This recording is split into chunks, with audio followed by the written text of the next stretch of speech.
बात करेंगे हम भगवान बजरंगबली की। जी हाँ, बजरंगबली यानी हनुमान के जन्म स्थान को लेकर अभी तक जो विवाद जुबानी थी वो आज हाथापाई तक पहुंच गई है।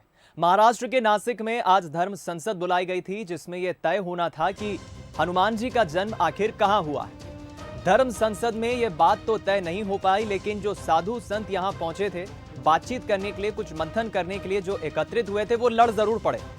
नासिक के कालाराम मंदिर के महंत सुधीर दास और कर्नाटक के किष्किंधा के महंत गोविंदानंद सरस्वती के बीच झगड़ा हो गया, विवाद हो गया। इसके बाद धर्म संसद बिना किसी नतीजे के रद्द हो गई। जो निष्कर्ष या जो नतीजा निकलना था वो निकल नहीं पाया। बता दें आपको, धर्म संसद में नासिक, त्र्यंबकेश्वर कर्नाटक और सोलापुर से करीब 20-25 साधु संत महात्मा शामिल हुए थे चर्चा करने के लिए, लेकिन कोई निष्कर्ष नहीं निकल पाया और विवाद अलग हो गया।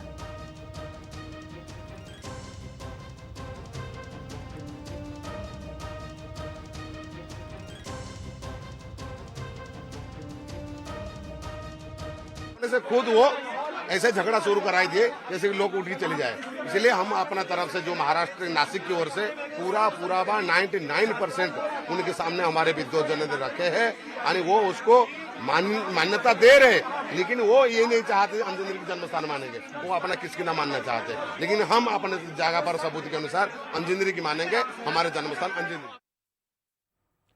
दरअसल देखिए, ये जो विवाद की तस्वीरें आप देख रहे हैं स्क्रीन पर, ये आज की धर्म संसद की है, जहां साधु संत महात्मा पहुंचे थे निष्कर्ष निकालने के लिए, मंथन करने के लिए, लेकिन ऐसा कुछ नहीं हुआ। उल्टा विवाद हो गया, विवाद गहरा गया, हाथापाई तक नौबत पहुंच गई। हालांकि हम भी आज चलिए जानने की कोशिश करेंगे, लेकिन आपको उसके पहले बता दें कि हनुमान जी के जन्म को लेकर जो अलग अलग दावे होते आए हैं उस पर भी काफी चर्चाएं हो रही हैं। कुछ लोगों का यह मानना है कि हनुमान जी का जन्म कर्नाटक के किष्किंधा में हुआ है। हनुमान जी का जन्म कर्नाटक के किष्किंधा में हुआ है। कुछ का ऐसा मानना है कि महाराष्ट्र के नासिक में हनुमान जी का जन्म हुआ है और ऐसा दावा किया गया है। कुछ का मानना है कि आंध्र प्रदेश के तिरुपति देवस्थानम में भी हनुमान जी का जन्म हुआ है, वहां पर एक अलग ही बहस छिड़ी है। और इधर कुछ लोग ये भी मानते हैं कि हनुमान जी का जन्म गुजरात, झारखंड, बिहार जैसे राज्यों में भी कुछ लोग कहते हैं कि हनुमान जी का जन्म तो अलग राज्य में हुआ है। कुल मिलाकर बहस इसी बात पर है, चर्चा इसी बात पर है कि आखिर हनुमान जी का जन्म कहां हुआ। दावे अलग अलग हैं, बातें अलग अलग हैं और साधु संतों की इस पर प्रतिक्रियाएं भी अलग अलग हैं। आज इसी पर हम बातचीत करेंगे और जानने की कोशिश करेंगे। तो चलिए हम रुक करेंगे। हमारे साथ इस खास पेशकश में चर्चा करने के लिए, बातचीत करने के लिए आरजी सोनी साहब हमारे साथ जुड़ रहे हैं भोपाल स्टूडियो से, जो कि रिटायर्ड एडिशनल पीसीसीएफ हैं और एक पुस्तक राम वन गमन पथ आपने जरूर पढ़ी भी होगी, उसके लेखक भी हैं। सर, बहुत स्वागत करता हूं आपका बंसल न्यूज़ पर। Thank you sir. सर, मुझे जैसे कि जानकारी लगी और आप अपनी ड्यूटी के दौरान, जब आप ड्यूटी पे थे, तो आप तमाम उन इलाकों में रहे हैं जहां पर राम वन गमन पथ को लेकर सरकारों ने भी विकास कार्य किए हैं। आप उस क्षेत्र को बहुत अच्छे से समझते हैं। ये जो एक नई बहस छिड़ गई है कि आखिर हनुमान जी का जन्म कहाँ हुआ, इस नए विवाद को आप कैसे देखते हैं और आपकी रिसर्च क्या कहती है? आपने बड़ा अच्छा प्रश्न किया है। वाल्मीकि रामायण के अनुसार हनुमान जी का जन्म सुमेर पर्वत में हुआ था।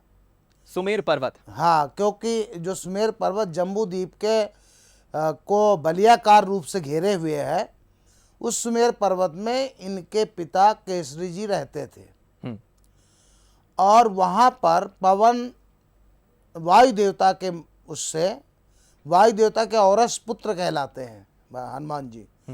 शंकर सुवन केसरी नंदन, मतलब शंकर सुवन नहीं, शंकर स्वयं है, रुद्रावतार हैं जी। तो ये इनका जन्म सुमेर पर्वत में हुआ था और बाली तथा सुग्रीव के पिता ऋक्षराजा वो भी सुमेर पर्वत में ही एक एरिया में रहते थे। तो सुग्रीव से हनुमान जी की दोस्ती थी। चूंकि बाली इंद्र का औरस पुत्र था, इसलिए इंद्र ने विश्वकर्मा जी से बोल के और किष्किंधा नगरी बसाई थी, जो कि लंका से किसी स्तर में कम नहीं थी। और ये किष्किंधा नगरी है केरल और तमिलनाडु बॉर्डर पे राजा पालियम जगह है, उसके पहले इस तरण घाट का एक पहाड़ है जिसको प्रवर्सन पर्वत कहते हैं, मतलब हाईएस्ट रेनफॉल का एरिया। आप सभी लोग जानते हैं कि सबरीमला, जिसको जहाँ अयप्पा का टेम्पल है, उसके नीचे पंपा नदी बहती है। पंपा नदी के उस पार जो पहाड़ है जिसको तुलसीदास जी ने लिखा ऋष्यमुख पर्वत, तो आज केरल वाले उस पर्वत कहते हैं बाली केरा मलाई, अर्थात बाली जहां नहीं जा सकता। तो वो ऐसा ऋष्यमुख पर्वत है जो सबरीमाला के सामने है। तो ऋष्यमुख पर्वत में मतंग ऋषि का आश्रम था और बाली इसलिए नहीं जा सकता था कि बाली ने एक दुंदुभी नाम के राक्षस को मार करके फेंका था 1 योजन दूर अपने नगर से। तो वो यहाँ ऋष्यमुख पर्वत में गिरा था और इसीलिए उन्होंने श्राप दे दिया था। ब्रह्मांड में बाली एक ही जगह नहीं जा सकता था, वो था ऋष्यमुख पर्वत। इसलिए सुग्रीव हनुमान जी के साथ 3 और मंत्री के साथ यहीं पर रहते थे। अब जब इस जगह से 1 योजन पीछे बैक ट्रैक करते हैं आगे तरफ, तो राजा पालम जगह आता है, केरल और तमिलनाडु बॉर्डर पे, वहीं पे प्रवर्सन पर्वत है। तो देखिए ये सब देवताओं के अवतार थे, इसलिए कोई ऐसा ना हो कि जहाँ जन्म लिया उसी के आसपास घूम रहे होंगे। वास्तव में ये सुमेर पर्वत से बाली को स्थापित किया, राजा बनाया किष्किंधा में, राजा पालम जगह पर, और फिर हनुमान जी और ये सब उधर आ गए। इसलिए हनुमान जी का जन्म वाल्मीकि रामायण में स्पष्ट रूप से लिखा हुआ है कि सुमेर पर्वत में हुआ था, और वाल्मीकि रामायण ही प्रामाणिक है। वैसे हनुमान जी की तो हर जगह पूजा होती है, वो अजर अमर हैं, अजर अमर गुण निधि है, तो कहीं भी जहाँ भी मंदिर है वहाँ पूजनीय है, वहाँ वंदनीय है। इसलिए इसके झगड़े में न पड़ करके हमें पुराने शास्त्रों पे ही जाना चाहिए, और वाल्मीकि रामायण से ज़्यादा प्रामाणिक और कोई शास्त्र नहीं है। मैं ये भी बता दूं, हम्पी में किष्किंधा नहीं है जी, क्योंकि पंपा नदी हम्पी में नहीं है। पंपा नदी अयप्पा मंदिर के नीचे है, सबरी का स्थान है, उसके नीचे पंपा नदी है। वाल्मीकि रामायण में स्पष्ट लिखा है कि स्वच्छ जल वाली पंपा नदी के किनारे हनुमान जी पूछते हैं आप कहाँ से आए हैं। तो भगवान राम और लक्ष्मण जो सीता जी खोजते हुए आ रहे थे, वो बोलते हैं कौशल दशरथ के जाए हैं। तो इस तरह से वहाँ पर का स्पष्ट उल्लेख है, और ये ज्योग्राफी को भी देख करके और वाल्मीकि रामायण को देख के वही जगह है। मैंने इस संदर्भ में राम वनगमन पथ पुनरावलोकन किताब भी लिखी है, उसमें मैंने उसका गूगल में मैप भी दिया है कि कहाँ पर क्या है।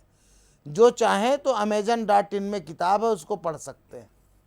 मैं समझता हूं आपने बहुत अच्छे से, सोनी साहब बहुत अच्छे से आपने समझाया है, और वाल्मीकि रामायण का हवाला देके जिसमें साक्ष्य वाल्मीकि रामायण में भी दिखते हैं। लेकिन जो तस्वीरें आज आई हैं सोनी साहब, जरूर हम दर्शकों को बताएंगे, जो तस्वीरें आज आई है जहां साधु संत एकत्रित तो हुए थे किसी मंथन के लिए, उम्मीद थी कि कोई एक सार निकल कर आएगा, लेकिन ऐसा कुछ हुआ नहीं। उल्टा विवाद की जो तस्वीरें सामने आई है उससे गलत संदेश समाज में गया है। साधु संतों का इस तरह का आचरण विवाद का उन्हें शोभा नहीं देता। लेकिन फिर हम क्या माने, ये जो एक नया विवाद हनुमान जी के जन्म को लेकर खड़ा हो गया है, अलग अलग दावे किए जा रहे हैं कि कर्नाटक में हुआ, कोई कह रहा है महाराष्ट्र में हुआ। आपने बहुत अच्छे से समझाया है, और वाल्मीकि रामायण में इसके तो प्रमाण भी मिलते हैं, सुमेर पर्वत जिसका आपने जिक्र किया। तो क्या इन अफवाहों से इस विवाद में ना पड़ा जाए, यही बेहतर है, या साधु संतों के हवाले हम एक बार छोड़ दें, क्योंकि समाज में इसका गलत संदेश जा रहा है?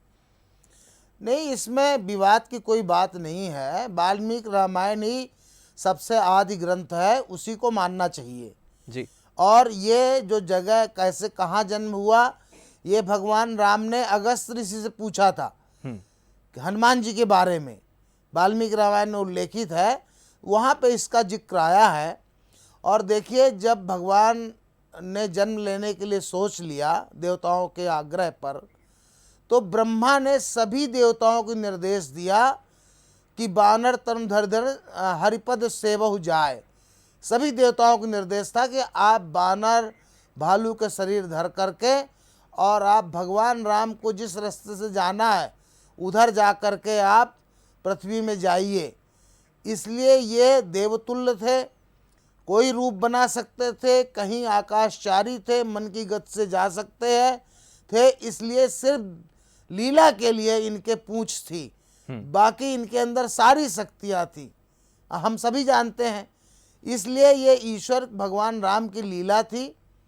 तो इसको यही माना जाए कि हनुमान जी का जन्म सुमेर पर्वत पे हुआ था। जी। देवताओं का ही स्थान कहलाता सुमेर पर्वत, जो कैलाश पर्वत से उत्तर दिशा में है और उत्तराखंड में है। एक छोटा सा सवाल मैं ये भी आपसे समझना चाहूंगा सोनी साहब, क्योंकि ठीक है धार्मिक अपनी मान्यताएं तो हैं और धार्मिक जो साक्ष्य मिलते हैं, जो प्रमाणित मिलते हैं वाल्मीकि रामायण में भी जिसका जिक्र है, जिसका उल्लेख आप कर रहे हैं, लेकिन क्या आपको लगता है कि सरकार को आगे आना चाहिए, सरकार को टेक्नोलॉजी का या गूगल मैप के जरिए टेक्नोलॉजी का सहारा लेकर युवाओं के सामने सच्चाई सामने लाना चाहिए? ये तो एक अलग विषय है, साधु संत अपनी चर्चा कर रहे हैं, मंथन कर रहे हैं, साक्ष्य अतीत में मिलते हैं वाल्मीकि रामायण में, लेकिन जो आधुनिक युवा पीढ़ी है आज की, टेक्नोलॉजी का सहारा लेकर सरकार को इसमें क्या प्रयास करना चाहिए कि एक सच्चाई सामने आ सके? देखिए, मैंने इसी के लिए राम वन गमन पथ पुनरावलोकन पुस्तक लिखी है, जिसमें राम से संबंधित सभी स्थलों का गूगल मैप में लाइट लॉन्ग देते हुए, डिस्टेंसेस देते हुए बताया है, और उसी तारतम्य में हनुमान जी के जन्म स्थल के बारे में भी लिखा है, किष्किंधा कहाँ ये भी लिखा है। तो ये किताब लोग अगर पढ़ेंगे तो बहुत क्लियर है। और जैसा भारत सरकार और मोदी जी के द्वारा ये रामायण सर्किट के बारे में प्रयास किया जा रहा है, अत्यंत सराहनीय है, धन्यवाद के पात्र हैं। सभी सरकारों को चाहिए कि जहाँ जहाँ भगवान राम के पद कमल पड़े हैं वो अत्यंत पुनीत स्थल है। तुलसीदास जी लिखा, कई सुकृति कई घरी बसाए, धन्य पुण्य बन रहा आहें सुहाए। तो वो स्थान धन्य है जहाँ से भगवान राम गए। तो मैं चाहूँगा कि मध्य प्रदेश सरकार और सभी सरकारें और भारत सरकार सही राम वनगमन पथ को दर्शाएं। मैंने अपने उसमें मैप में दिखाया है कि किस तरफ से कैसे गए भगवान राम जी। मैं यही कहना चाहता हूँ। और विवाद की बात नहीं, भगवान तो अनंत हैं, हर जगह व्याप्त है, इसलिए जहाँ भी जिनकी मूर्ति हो उनकी पूजनीय है और विवाद करने की आवश्यकता नहीं है। चलिए, संक्षिप्त में बहुत खूबसूरत बात आपने सोनी साहब कही और मैं समझता हूं कि ज़रूर सरकार भी इसमें आगे आएगी, एक सच्चाई लाने की कोशिश करेगी। बहुत शुक्रिया आपका हमारे साथ इस चर्चा में जुड़ने के लिए और बातचीत करने के लिए, अपना मत रखने के लिए। हमारे साथ सोनी साहब जुड़े, राम वन गमन पथ जो किताब है उसके लेखक हैं, और उन्होंने बहुत खूबसूरत बात कही। और देखिए, वाल्मीकि रामायण का भी उन्होंने हवाला दिया है। ये कोई विवाद की बात नहीं है और इसमें पढ़ने की ज़रूरत नहीं है, जो साक्ष्य मिलते हैं वो सच्चाई सबके सामने है। लेकिन संतों के विवाद की जो आज तस्वीर आई है, इस पर एक नई बहस छिड़ गई कि आखिर हनुमान जी का जन्म कहां पर हुआ, और इसी को लेकर हमने जानने की, टटोलने की कोशिश की सोनी साहब से। ज़रूर सरकार को भी इस पर एक पहल करके टेक्नोलॉजी का सहारा लेकर सच्चाई सामने लाना चाहिए।